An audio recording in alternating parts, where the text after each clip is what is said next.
Okay, and this week we're going to focus on how we build explanations. So we want to be able to explain the importance of variables and the theoretical frameworks that they're living within.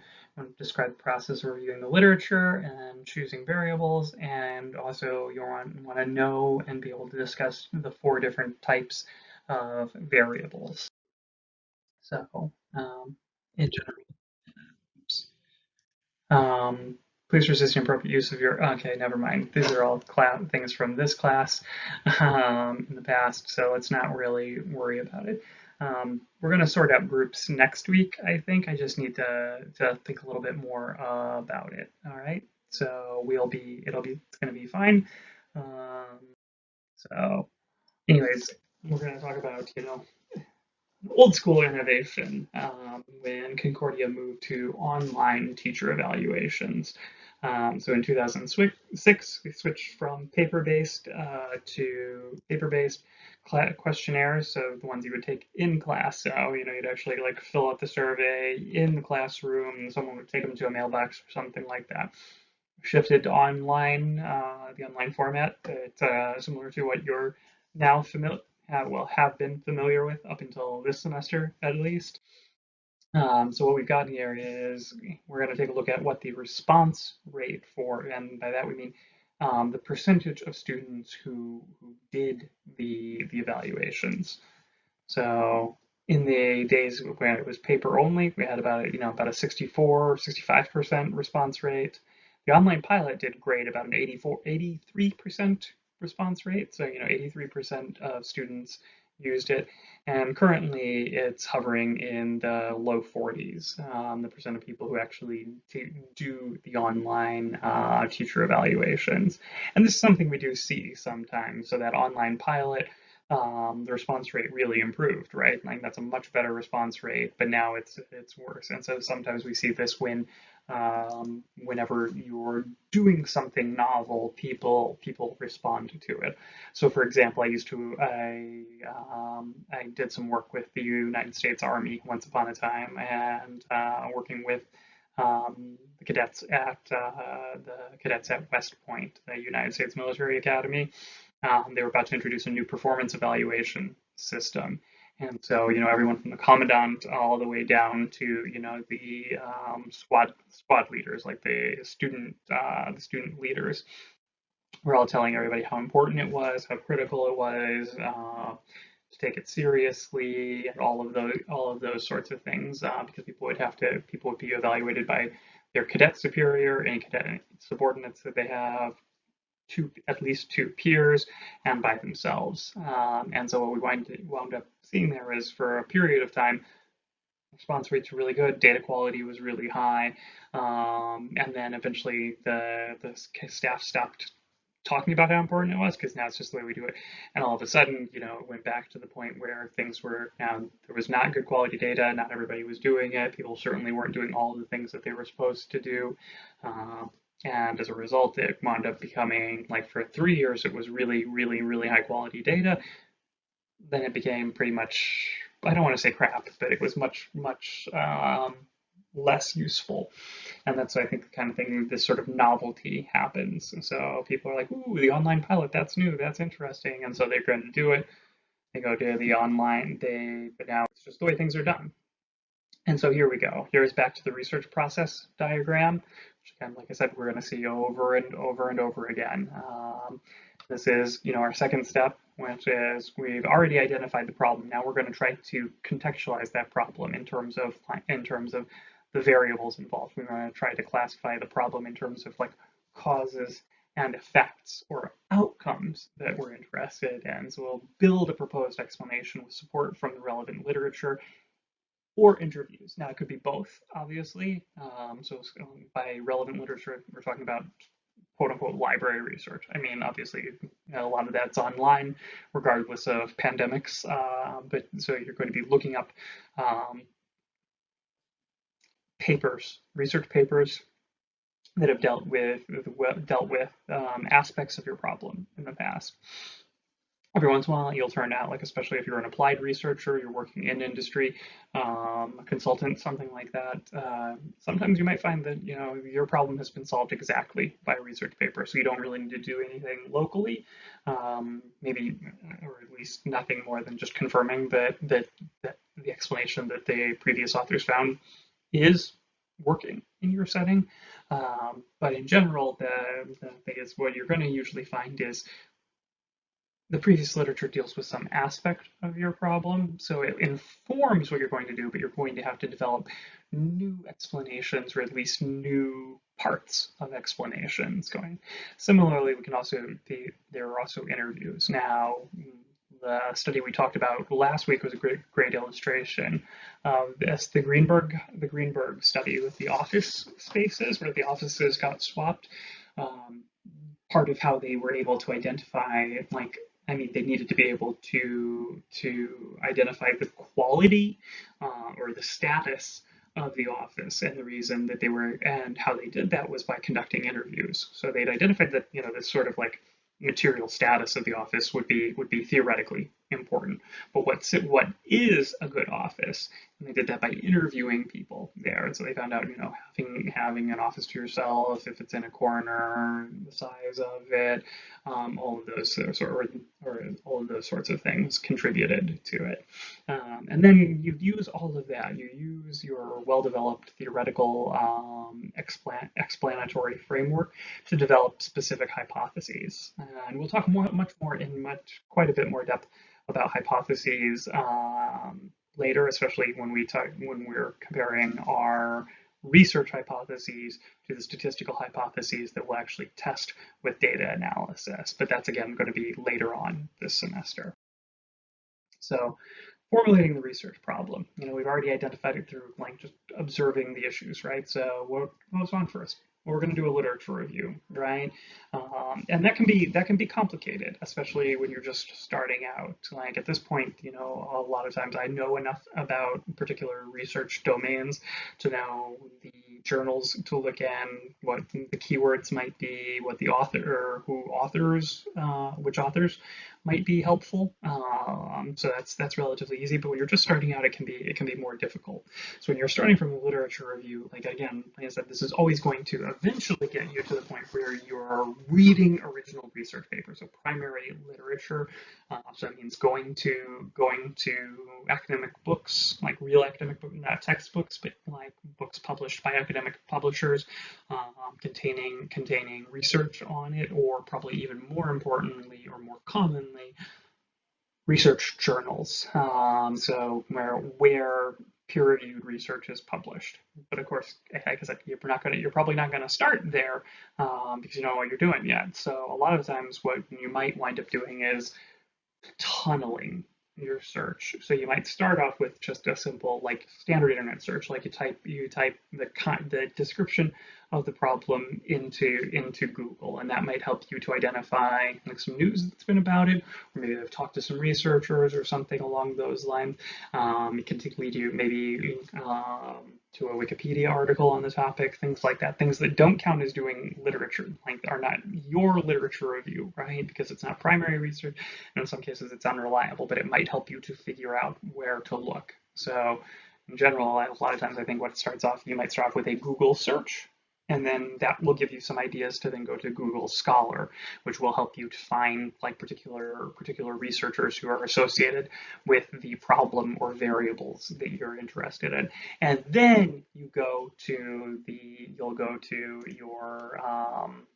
your computer databases, right? Then that's when we are going to be looking at things like ProQuest, especially for dissertations.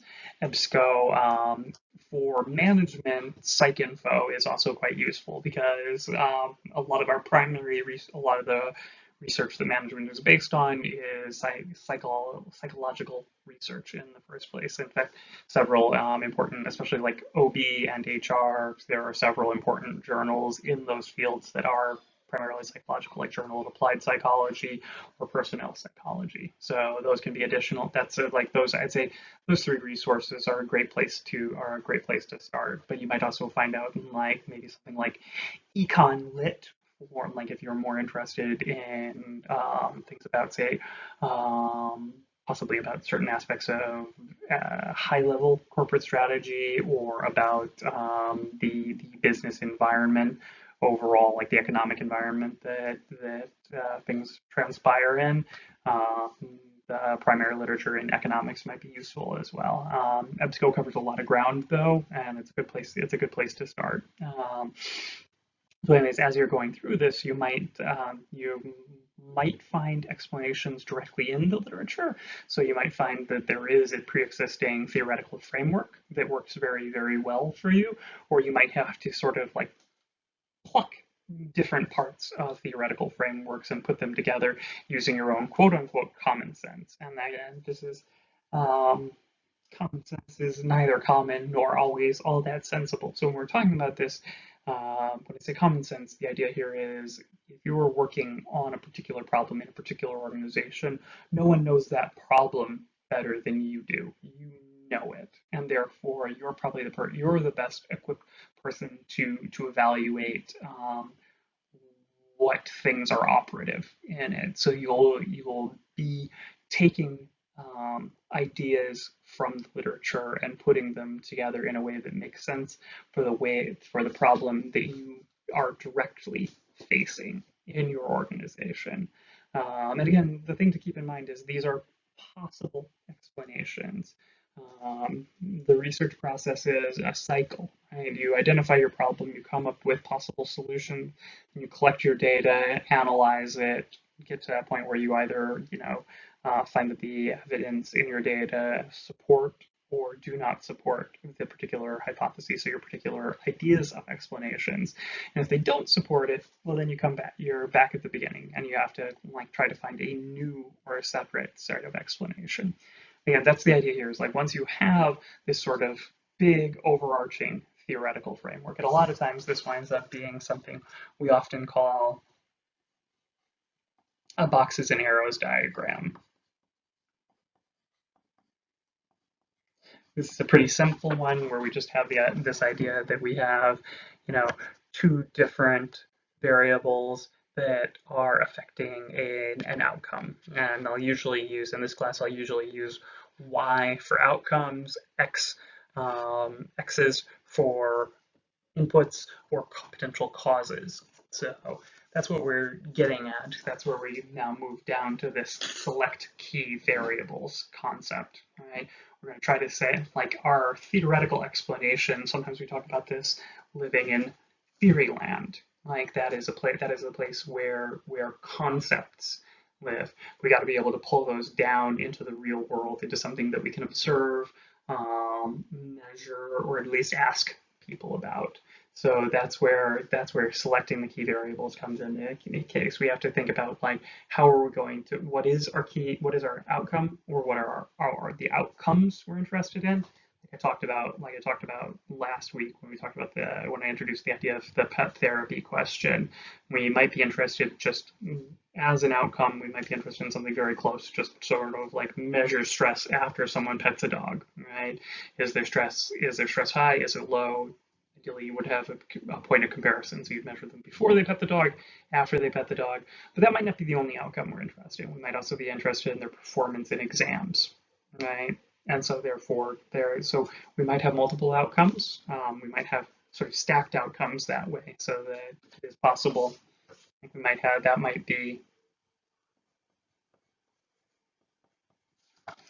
example. Maybe we have y1 and then y2, where we might have something causing stress, two things causing stress, or in this case, a decrease in stress, we might think, and then that in turn improves people's performance on exams. So we could have multiple outcomes. They could be stacked in time this way. We have multiple inputs, and there are lots of other types of variables that we'll talk about throughout this. So we just want to make sure that we have identified the ones that are key, so that when we go to collect the data and then analyze the data, that we have coverage, so that we can evaluate our theoretical framework and not just one particular hypothesis. So in general, using this idea of teaching evaluations, we would go to the literature. So we would try to leverage existing knowledge of online versus paper surveys. And do this using those computer databases. So we might go into EBSCO, for instance, and type in as keywords something like online versus paper-based surveys. All right, and there's probably lots and lots of things there, and in fact, some of them are going to probably be totally irrelevant to what we're interested in. Like I know from my experience, there's a large literature on comparing like computer-based versus pencil and paper cognitive ability tests or knowledge tests, those sorts of things.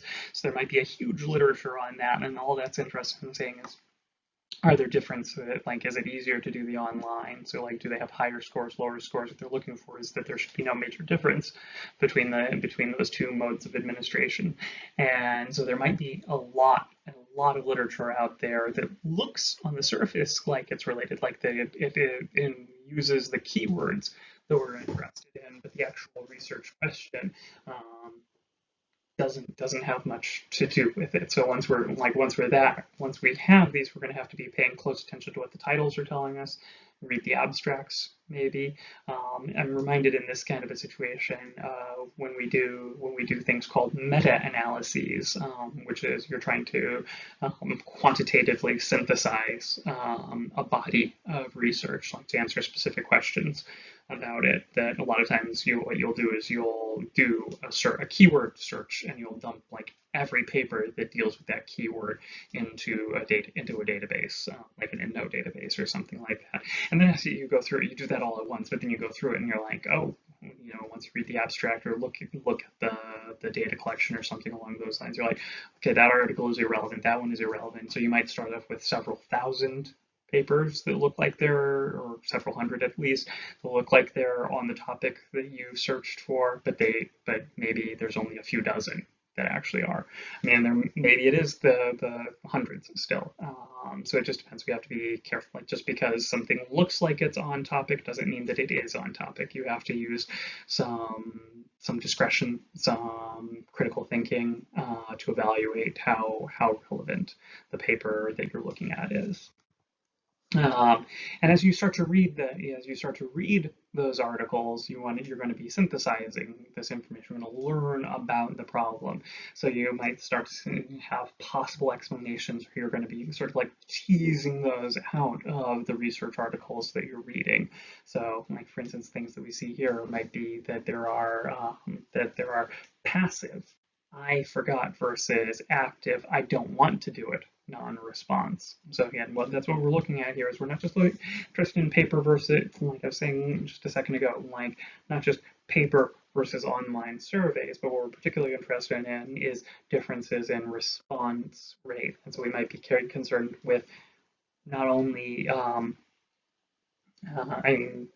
we're concerned with why people are not responding. So we want to be able to we want to get an idea of what motivated them. So in this case, we see two different motivations simply, or two different causes really.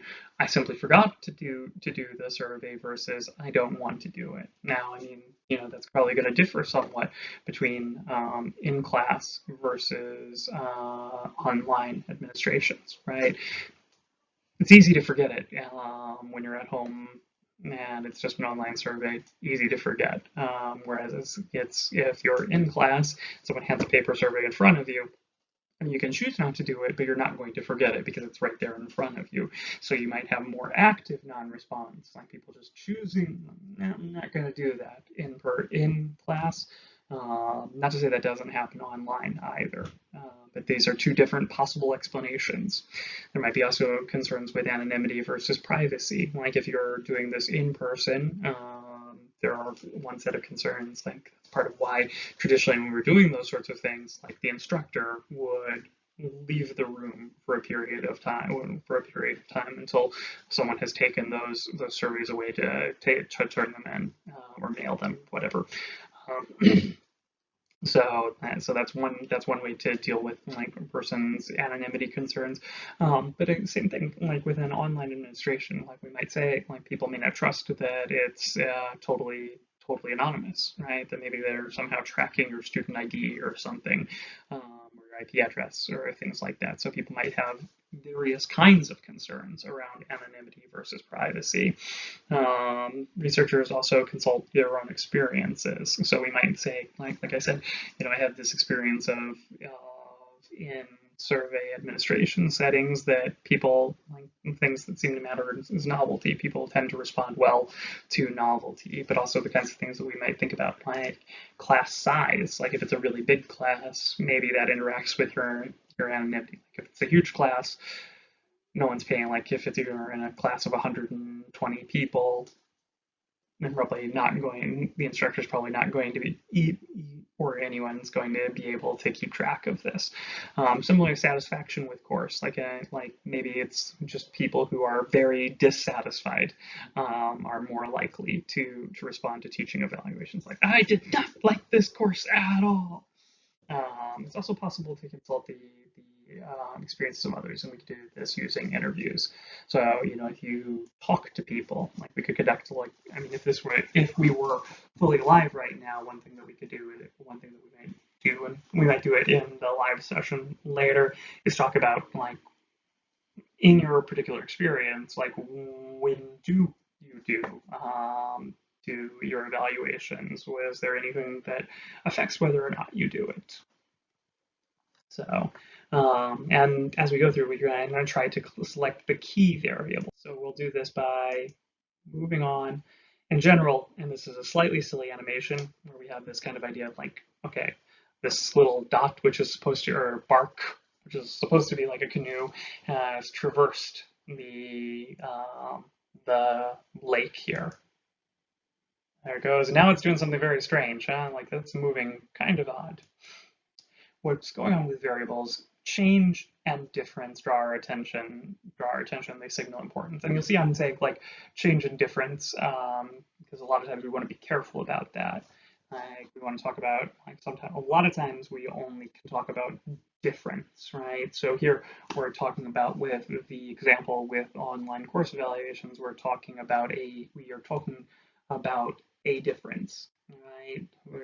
Or at least conceivably talking about a difference. We're just saying like online administration, paper administration. Is there a difference in non-response between those two? Now, the way we've seen it here, there was actually a shift over time. So in 2000, like before the online evaluation was adopted in 2006, there was a 60-some% response rate. Then online administration during the pilot, it jumps up to 80-some%, and then now it's hovering in the 40s. So like we're seeing that is change. Now it's change in an aggregate quantity, this non-response rate. So we might be like compare that to what we talked about with change, or possible change with the pet therapy quasi example from last week.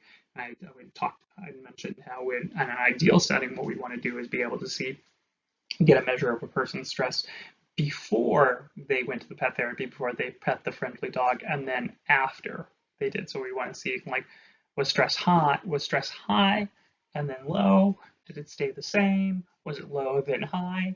All those sorts of things, because that is change within person. That's not an aggregate quantity anymore. We're talking about my stress changed as a result of this intervention. So that's why change and difference are so important. We want to be able to, we're almost always trying to make some kind of a comparison, either within a person over time, or between different kinds of people, or different treatments that people have experienced, different conditions. So that's what we want to be like. We usually want to be able to talk in that particular way. So our types of variables, and this is very, very important. People get this mixed up, so you may find me harping on this over time. So we have independent, dependent variables, mediating, and moderating variables. So independent variables, these are things that sort of we can think about them as varying independently of everything else in the design. So they are at least putative causes, and by putative I just mean like a possible cause. And again, we'll get into this as we discuss experiments versus non-experimental designs later. But I'm just saying, like, this takes, like, in terms of like building an explanation, this is a cause of whatever else happens. So just to be fair, because of my particular academic guild, I'm trained as an industrial organizational psychologist. I might wind up calling this. I might. Oops, hold on. I might wind up calling this independent variables also predictor variables. That's probably very common. I might also call it from more of a statistics perspective, call it a regressor, or from a more economics perspective, a covariate. All of those are interchangeable. I'll try to make sure that I refer to it as an independent variable, but those are, like, if you hear me refer to predictor or regressor or covariate, what I mean is an independent variable, and I'm saying that I'm talking about something that takes the place of a cause in our explanatory framework. Dependent variable, on the other hand, is an outcome. It's the variable that marks whatever it is we're interested in seeing. So a lot of times in management research, that might be some kind of performance, might be satisfaction with the job or the workplace. In the context where we're talking about the online teaching evaluation, well, online versus offline teaching evaluations, the dependent variable, the outcome that we're interested in, is the non-response rate. So here, I might also, like I said, it's very hard for me not to call these outcomes, but again, because of my guild, we have traditionally, as an industrial organizational psychologist, we have traditionally called performance the criterion, and as a result, dependent variables are often called the criterion variables in my guild. So that one's strange, and it will slip out. I guarantee that I will talk about criterion or criteria at some point. I'm almost certain to call these outcome variables at some point during this lecture. Just bear in mind that these are things to be explained. We want to understand, why some people perform better than others. We want to know why there is a lower response rate for the online surveys now than there was for the paper surveys before. So, like, the dependent variable is the thing that we are seeking an explanation for, whereas again, independent variables are those at least possible explanations. The dependent variable is the thing to be explained. Slightly more confusing, mediating variables. These are sometimes called intervening variables, and this is kind of like in this little diagram here. This is kind of what Y1 is doing here. It's intermediate, so you can think about it as what's going on with a mediating variable is there is some other variable, a cause, like an independent variable. So I have independent to mediator to dependent variable. So the independent variable causes the mediator, and the mediator causes the dependent variable, sets the level of those things. So for instance, what we were talking about with the pet therapy example is the independent variable is the pet therapy, right? So let's say we were like, the independent variable is petting the friendly dog. In the one version of the story that I've told, stress is a mediating variable. So you pet the dog, it changes your stress level. Let's say it lowers your stress level. Then your stress level, like your lowered stress level, allows better performance on exams. So the independent variable is the pet therapy experience. The mediating variable is stress. So we're talking about this at least hypothetically as decreasing stress. And then the dependent variable is exam performance. In this case, we're talking about lowered stress leading to higher performance. Moderating variables, and I will certainly refer to this interchangeably with interaction, are another kind of like third variable. So this is something where it affects the strength of the relationship between the independent variable and the dependent variable. And what we usually do with that is we draw it in a boxes and arrows sort of way.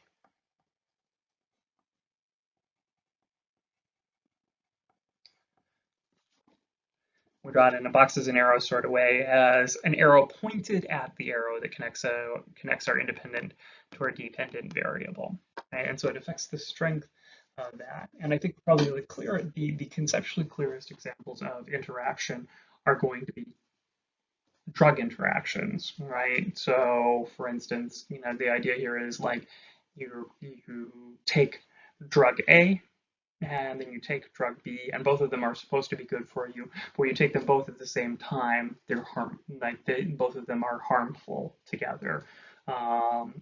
Or that they interfere with one another in some way. So, for instance, something that can catch people by surprise if they're not careful is that antibiotics can interfere with birth control. Right. So, if you take antibiotics, if you're on birth control, if you're on birth control, and you then take antibiotics, the antibiotics can reduce the effectiveness of birth control, which could lead to outcomes that you don't want. Probably amongst college or university students, another important example is, aspirin is good for you, and alcohol is not good for you, but it's fun. But the two of them together are very bad. Like taking aspirin and drinking accelerates the liver damage, and can cause other sorts of problems. So those are the kinds of things those are what we're talking about with interactions, where when you introduce a second variable, it changes the effect or the strength of the effect of your sort of like primary independent variable. And one way to realize one thing is like in general, like looking at it, the moderator variable is just another independent variable. And like when we define these in terms of the statistical model that we'll see later on. But what it's really doing is it's changing. So like if you have, so like a lot of times there's some symmetry between the independent variable and the moderating variable in terms of how you might talk about them. But usually we want to talk about like sometimes like the independent variable is something that we really think of as a cause, like it's doing important theoretical work in our explanatory framework, whereas the moderator doesn't really do that. In fact, usually what we're interested in is just its interaction effect with the independent variable. I just need to pause for a moment to go. So I'll just illustrate the idea, the statistical model.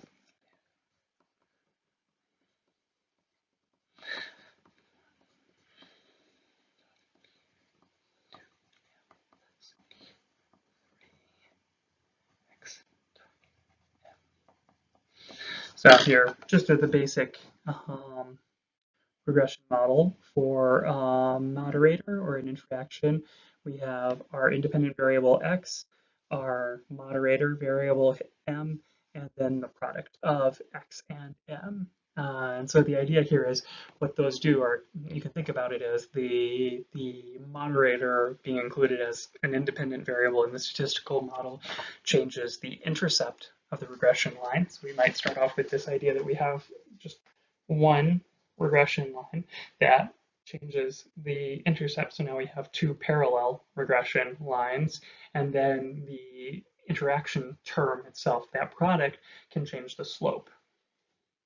So that's what's going on. So basically you can a moderator allows for different effects, like different levels of the moderator. You'll have different impacts of your primary variable, your independent variable. And like I said, and so it's one of the things that I'll warn people about here that I've seen, that people just for whatever reason they mix up their terminology for independent and dependent variable. So people will be talking about an outcome, but for whatever reason call it an independent variable. People will be talking about a cause, and they'll call it a dependent variable. right? So it's just something to watch out for, to be careful about, to make sure that you're doing this all right.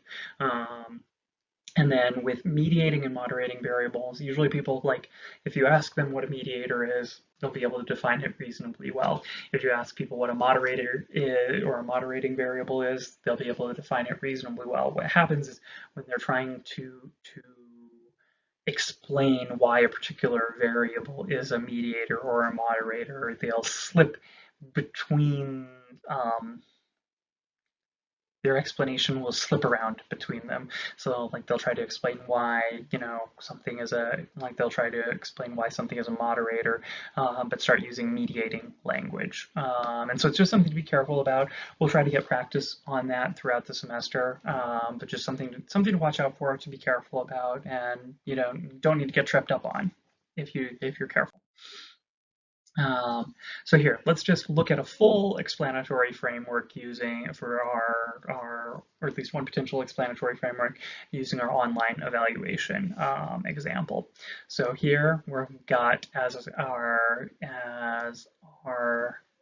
independent variables, we've got class size and satisfaction with course. Now, one way to, like, when we draw a boxes and arrows diagram, this is, I think, one of the useful things is independent variables will have no arrows going into them. They'll only have arrows coming out of them. That's how you know something is an independent variable if you're looking at a boxes and arrows diagram. And it can be helpful where, like, if you are reading a study or trying to design something and you're not sure where your variables are fitting together, try to make a boxes or an arrows diagram. It will help you to see like where your variables fit in. So again, independent variables will have no arrows going into them. So only coming out. And the same thing here, here's our outcome variable, right? In this case, the active decision to complete evaluation, that's binary, it's a yes or no. And so this is the other thing here, as you see, it has two arrows coming into it, but none coming out. So that's a sign in a boxes and arrows diagram that this is a dependent variable. It's only got causes, it's not the cause of anything else. Then here we've got our level of concern about anonymity. Now this one again here, this is a function of class size. So, depending on like the way we talked about this earlier, maybe the larger the class, the less you're concerned about anonymity, right? So class size causes the concern about anonymity, and concern about anonymity impacts someone's decision to complete the evaluation. So this is a mediator. And again, mediators will always have arrows coming into them and going out because they are caused by, a mediator is caused by something sort of like causally upstream, and then it causes something causally downstream. In fact, that's one way I like to think about it. Like, and it works pretty well with this boxes and arrows sort of framework. That mediators, you can think about them as sort of like a valve. So you've got kind of like, you can think about like the chain here. Like this is maybe like the independent variable is a water source. The mediator is a valve, and this is like a faucet or a spout or something. So if you turned off the mediator, the flow of causes would stop, right? If the mediator is active, if it's there, if it's present, if it's turned on, then cause flows through from the independent variable to the dependent variable. That's one way to sort of think about it, because we've got this flow. Similarly here, and again, like I said already once before, our length of time at John Molson School of Business in this case is serving the role of a moderator, right? And you can always tell this in a box and arrows diagram because it's pointed at another arrow. And you can think about that as meaning, it's what it's called, like since arrows are pointing from sort of a cause to an effect. What it's causing is sort of like each one of those arrows you can think about as representing the strength of the relationship between the variable on on either side of it.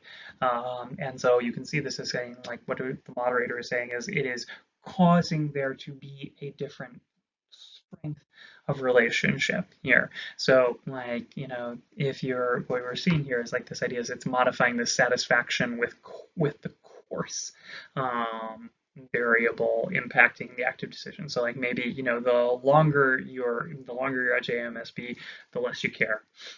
So you might be like when you first start off, if you're really satisfied with the course, you're going to evaluate, you're going to make sure to evaluate it. But after you've been here, 3 semesters or so, you're like, this is a great course, but whatever, I don't care. I'm just trying to get out of here. Or something along those lines. Again, just talking about that. Like what we're saying is the longer you're at JMSB, the weaker the relationship between satisfaction with the course and your active decision to complete the evaluation is. Again, this is all hypothetical. This is just a possible explanation. I'm not saying that that's how it actually works. We'd have to collect this data to find out. Again, just to bring everything in. EDA, I managed to hit right on those, huh? So anyways, just erase that, so you can see it a little bit more clearly. So we have, two independent variables, one mediating variable, one moderating variable, and a dependent variable. One thing that's worth noting here is in this case, we kind of have like two causal pathways. One of them is mediated and one of them is moderated. So this one's moderated, this one's mediated. It's worth noting that that doesn't have to be that way. We could have just one, like we could have a moderator and mediator on both on one line. It could happen. That's called moderated mediation or mediated moderation, depending on where the arrows are placed. But so you just want to be, I don't want you, this is a fairly, so far this is like the most complicated theoretical framework that we've seen, but it can get even more complicated than this.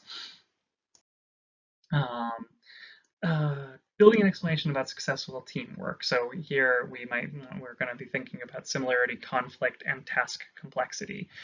This is probably actually something that we'll get to in the live section, just so that people can discuss it a bit more. So I'm not going to talk about that now. Honestly, the rest of this should probably be in the live section. Yeah, the one thing that I'm going to spend some time on here is to discuss the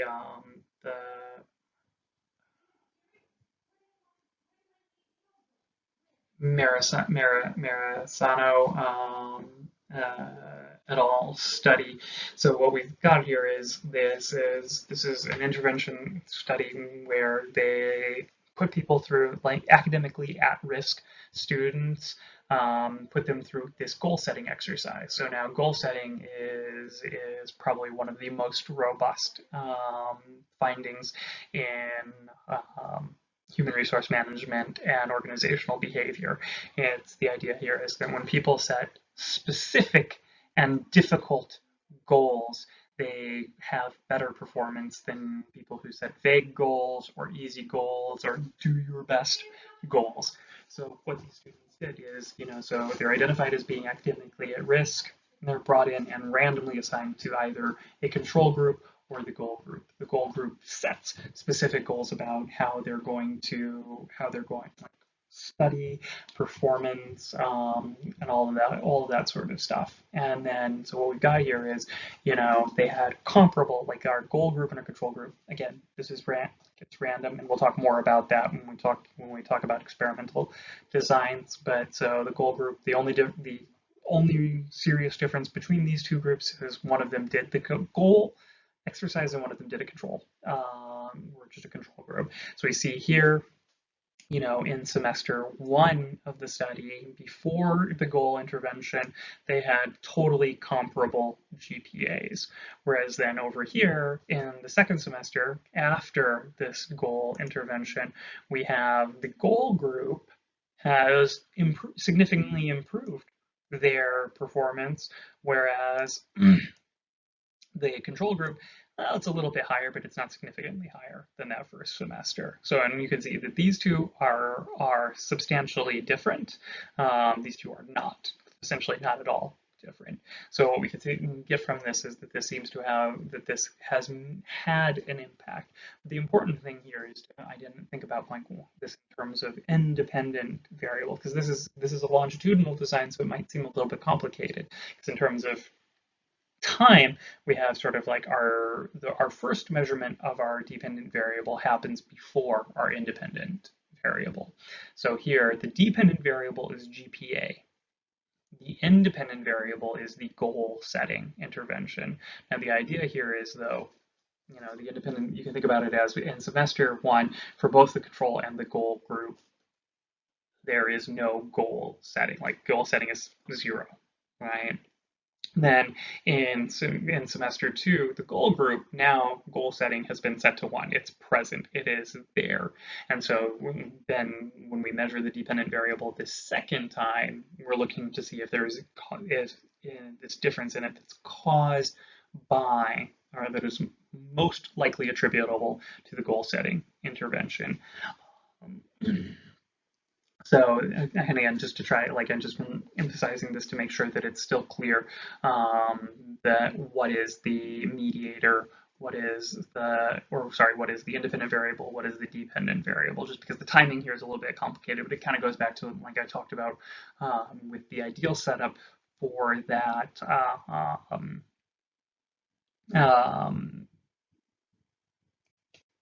pet therapy example. What we ideally want is, stress before pet therapy and then after pet therapy, because that way we can see like there was no difference between groups before, like in GPA before this intervention, and there is after the goal setting intervention here. And the study also goes on to, the study also talks about, although it's not really assessed the way we would do a mediator, it talks about negative and positive emotions as being potential mediating mechanisms. So those are in there. We'll not deal with that right now. We'll deal with that in the live session maybe. So here, I also want to talk about taking good notes is critical. You should before class and then after it, review the glossary in the readings. Just make sure you know what all the terms are. I also want to be clear that just knowing the terms is not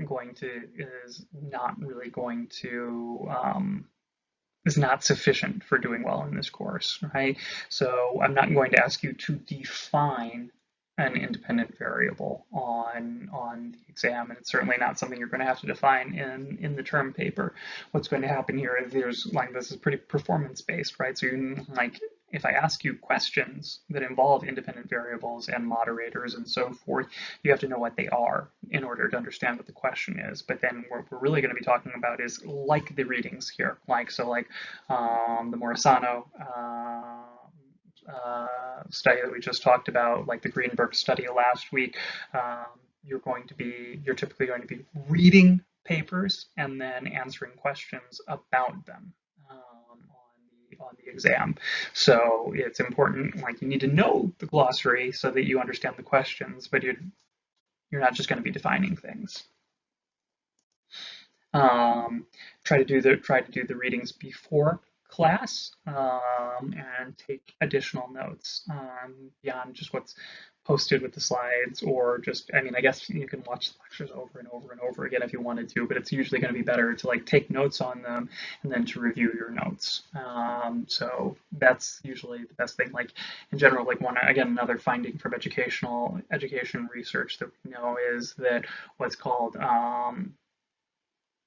distributed practice is more effective than massed practice. So studying a little bit continuously throughout the semester leads to both better performance and better retention of the information over time than. Sorry, one of my kids had a problem. So where were we? Anyways, yeah, distributed practice. So mass practice is what people is cramming, and it's not a particularly effective thing. So I recommend, in general, what you want to probably do with this or any course is you want to do the readings ahead of time, watch the lectures, participate in any live interactive sessions that we do, and just ask questions, take notes, and then afterwards review the notes. I'm going to say like going over the readings and reading the annotations in them usually multiple times is going to be critical. And as you get ready for like preparing for the exam, a good idea is to cover up the annotations and make sure that you know what's there, what information is important. And again, a lot of these readings, like especially like I'll come back, especially like with like the two that we've talked about substantially already, the Greenberg study last week and the Morisano study this week. I'll come back to them again and again and again. They're useful for illustrating several concepts throughout the semester, and so we'll use them. Although other readings we'll use, but in general, like I'll come back to those ones again and again because I find them very, very, very good at illustrating lots of points. So we'll hit those again. So, and you'll see this with readings, like sometimes since we'll use them in multiple weeks, like some of the annotations are not going to make sense to you because it's going to, like the annotations will be about stuff that we haven't covered yet. And so, if you see something that is totally unfamiliar, don't worry about it. It's probably something we're going to come back to later. If it's something that seems familiar but you just don't get it, then that's something to like make a point of asking a question about in either live sessions or in an office hours appointment. So that's all I have to really say about that. But just it's a good idea to prepare, participate, and then review. So that you're able to. That will, if you're doing that, you'll probably do as well as you can in this course. Um, Anyways, well, in the live session, we'll talk about any particular questions that you have. Again, I say review the readings after class to check that you've understood that and find any additional examples of the concepts in there. And after your review, bring your questions to the next live session, or you can send me an email. Like I said, I try to be pretty responsive to email. It's a little bit harder under current circumstances, but I still try to be. So that's a good way. Like if you have something that you think you can ask in email, go for it. It's good to. I'm happy to help. All right. Well, thank you for this week, and have a good one, and we'll see you soon. All right. Goodbye.